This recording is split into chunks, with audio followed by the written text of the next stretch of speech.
Money is tight for a lot of folks right now, and making things even more challenging is we're going to be doing a lot of spending soon for Christmas coming up. So, for folks who are trying to figure out where they can, shave off a little more in their budget, what kind of sneaky expenses are we incurring that might be draining our savings account? Yeah, I like to start with the easy wins first. So it's all those things that we set up subscription services and other things that are automatically taken away from our checking account. The automatic subscriptions and monthly reoccurring things that just get withdrawn from our account. So that's where I like to start with. That includes gym memberships, streaming services, and they seem so cheap. They were $11 when we signed up. Now they're 19 a month. But when you add them all up, it could actually get overwhelming, and it's a lot more money than most people think about. So I tell people that's where I would want to start with. There's actually some good apps that you can use that will help you track those and help you cancel those subscription services. But let's get rid of all the easy wins first to start trying to generate a little extra leeway in the home spending plan.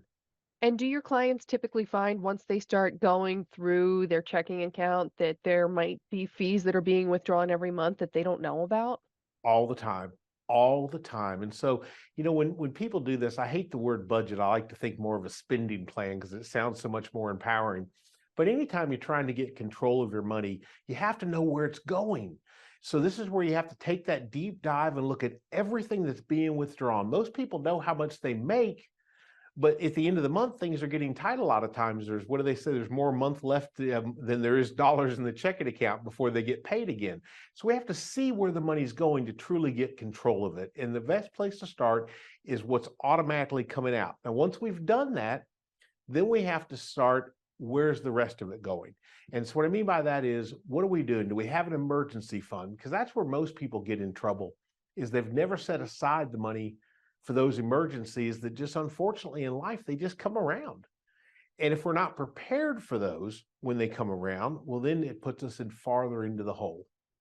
And so we How have to make sure we set aside an emergency fund.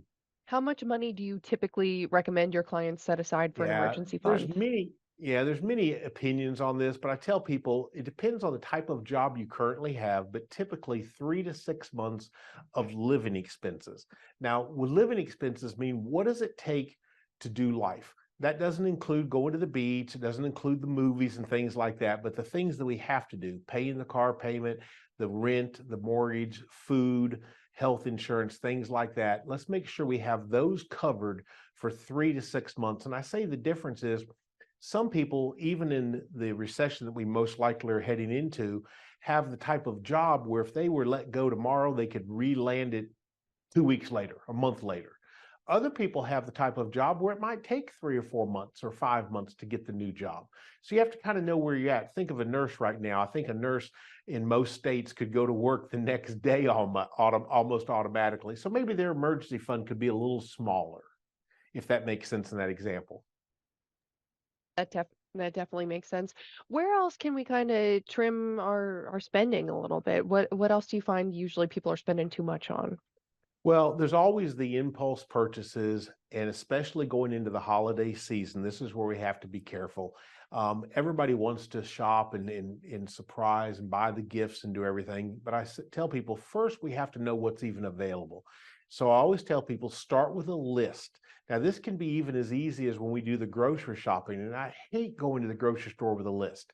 But we all know if we take a list of what we actually need and just buy what's on the list, we're going to spend less money. Well, the same thing is true when it comes to holiday shopping and doing the things that we're getting into that season for. So we make a list, we decide how much we can spend, who's going to get what, and that's all we do. Even if we see what could be the ideal this or that, no, we have to be careful. The other side is too, when we're buying things for ourselves, spending our own money, a lot of times we get really caught up in this idea we want to save money, but unfortunately we'll buy the cheapest item out there and then it breaks.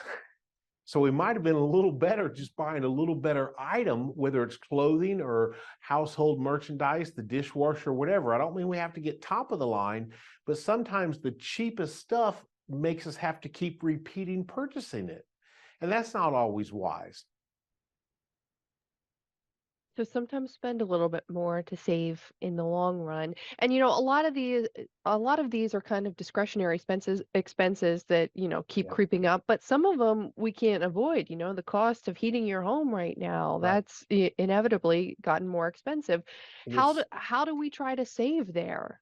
right. It's hard. So because of the inflation and how high it is, home heating costs this year are going to be exorbitant for a lot of families, and they're already finding a tight budget. So this is where we have to get rid of the stuff that we can. We have to get on a spending plan, but also let's take a look. And of course, with heating and stuff, we can try to run the house a little cooler and things like that with blankets. And that's kind of hard, though. I like to have a warm home in to come home to. But how about things that we don't necessarily always look at? Those expenses that we have to have, but are we really shopping them? What I mean by that is, for instance, your auto insurance. So we've been with XYZ company for 12 years, and we just assume because we've been loyal to them, they're giving us a good deal. Many people can find extra money in the budget by shopping their auto insurance. We can do the same thing for our homeowners insurance or our renters insurance. And these are things that we just automatically pay. We don't think that we might not be getting a good deal because we've been doing it for so long, so automated. But what if we could save a few $100s a year on our auto insurance? Well, that money can go back into the spending plan, can go back into the emergency fund. So we have to really start getting creative about where we're going to find this.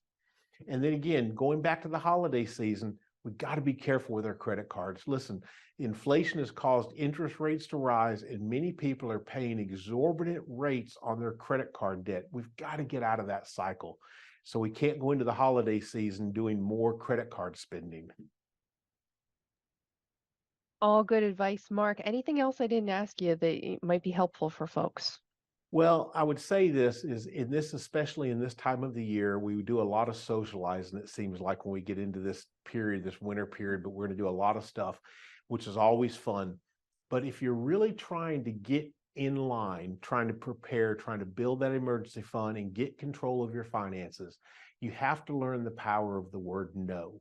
And no doesn't mean you're not going to have fun. But when your friends want you to go out on Friday and you just went out on Wednesday, sometimes you have to say, no, we really can't do that. How about this? Why don't everybody bring something over to the house? Let's just stay in. We have to learn the power of saying no. It doesn't mean we're not going to be antisocial, but we've got to get control of our finances so that we can make it through what for a lot of people is going to be a tough winter.